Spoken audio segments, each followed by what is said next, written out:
Hello friends, पुन्हा एकदा स्वागत आहे आपलं. मित्रांनो, इयत्ता 12वी अर्थशास्त्र प्रकरण पहिले सूक्ष्म अर्थशास्त्र व स्थूल अर्थशास्त्राची ओळख. यामध्ये अगोदर आपण पहिल्या व्हिडिओमध्ये पाहिलेला आहे सूक्ष्म अर्थशास्त्र. तर आज या व्हिडिओमध्ये आपण पाहणार आहोत स्थूल अर्थशास्त्र. यामध्ये सुरुवातीला आपण पाहणार आहोत स्थूल अर्थशास्त्राचा अर्थ. आता स्थूल अर्थशास्त्र संपूर्ण अर्थव्यवस्थेचे विश्लेषण करणारी अर्थशास्त्राची एक शाखा आहे. उदाहरणार्थ एकूण रोजगार, राष्ट्रीय उत्पन्न, राष्ट्रीय उत्पादन, एकूण गुंतवणूक, एकूण उपभोग, एकूण बचत, सर्वसाधारण किंमत, व्याजदर पातळी, व्यापार चक्रातील चढउतार, व्यवसायातील चढउतार इत्यादी. स्थूल अर्थशास्त्र हे समग्र घटकांचा अभ्यास करते. यानंतर आता आपण पाहणार आहोत स्थूल अर्थशास्त्राच्या व्याख्या.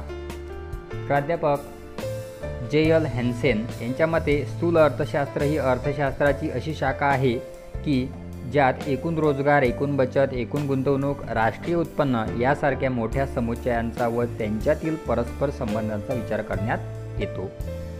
दुसरी व्याख्या आहे प्राध्यापक कार्ल शॅपिरो. स्थूल अर्थशास्त्र अर्थव्यवस्थेच्या संपूर्ण कार्यपद्धतीशी संबंधित आहे. यामध्ये आता आपल्याला खाली स्थूल अर्थशास्त्राची व्याप्ती दिलेली आहे. डायग्राममध्ये आपण बघू शकता. तर 4 महत्त्वाचे घटक या ठिकाणी दिलेले आहे. उत्पन्न व रोजगार सिद्धांत, सर्वसाधारण किंमत सिद्धांत व भाववाढ, आर्थिक वृद्धी व विकासाचे सिद्धांत आणि विभाजनाचा समग्रलक्षी सिद्धांत. नंबर 1 पाहणार आहोत आपण उत्पन्न व रोजगार सिद्धांत. स्थूल अर्थशास्त्र राष्ट्रीय उत्पन्न आणि रोजगार पातळी यांच्या निश्चितीचे विश्लेषण करते. तसेच उत्पन्न, उत्पादन, बेरोजगार पातळीतील बदल किंवा चढउतार यांची कारणे स्पष्ट करते.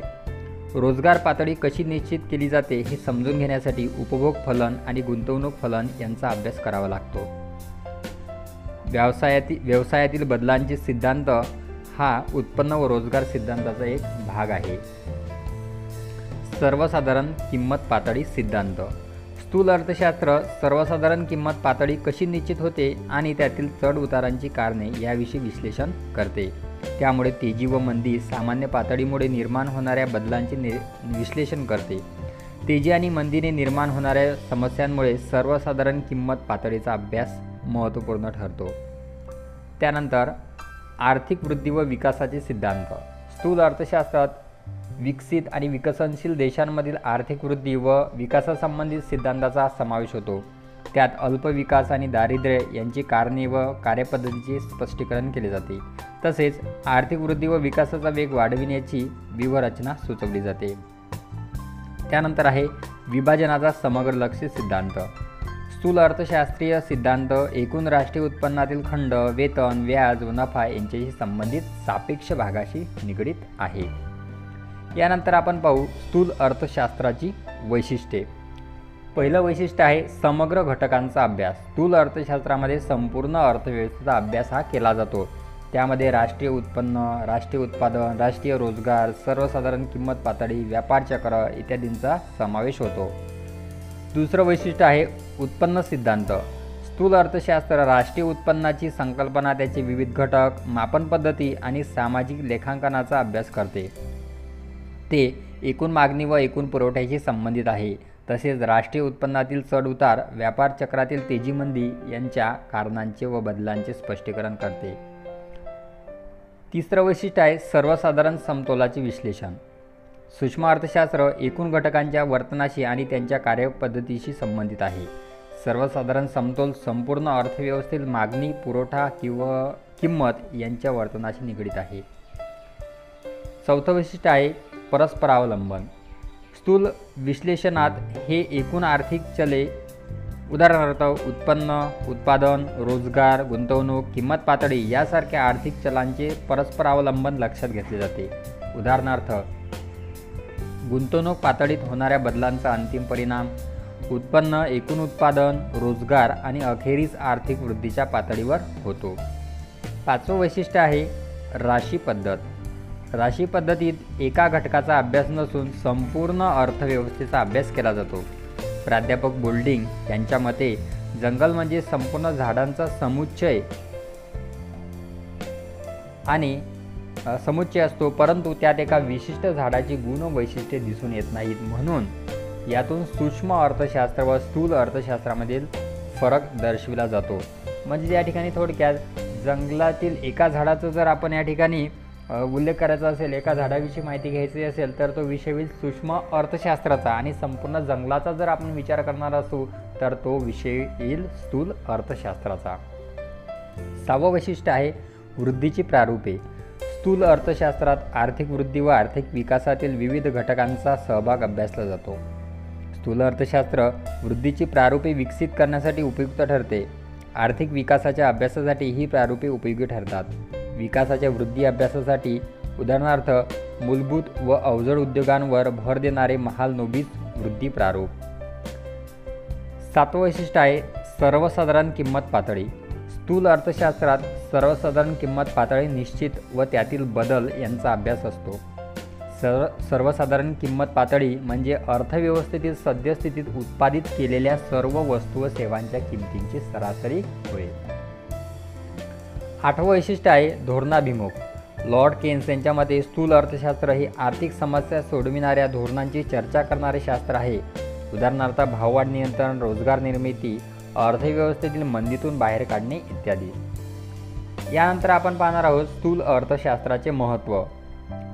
पहिलं महत्त्व आहे अर्थव्यवस्थेची कार्यपद्धती. स्थूल आर्थिक विश्लेषण आपल्याला आर्थिक व्यवस्थेच्या कार्यपद्धतीची कल्पना देते. हे विश्लेषण व्यापक आणि गुंतागुंतीच्या अर्थव्यवस्थेतील एकूण आर्थिक चलांचे वर्तन समजून घेण्यास सहाय्य करते.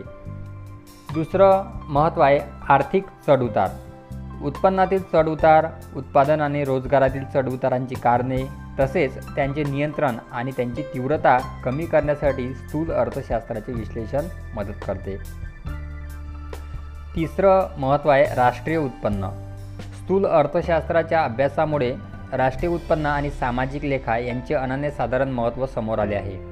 राष्ट्रीय उत्पन्नाच्या अभ्यासाशिवाय नवीन आर्थिक धोरणांची मांडणी करता येत नाही. नंबर 4 आर्थिक विकास.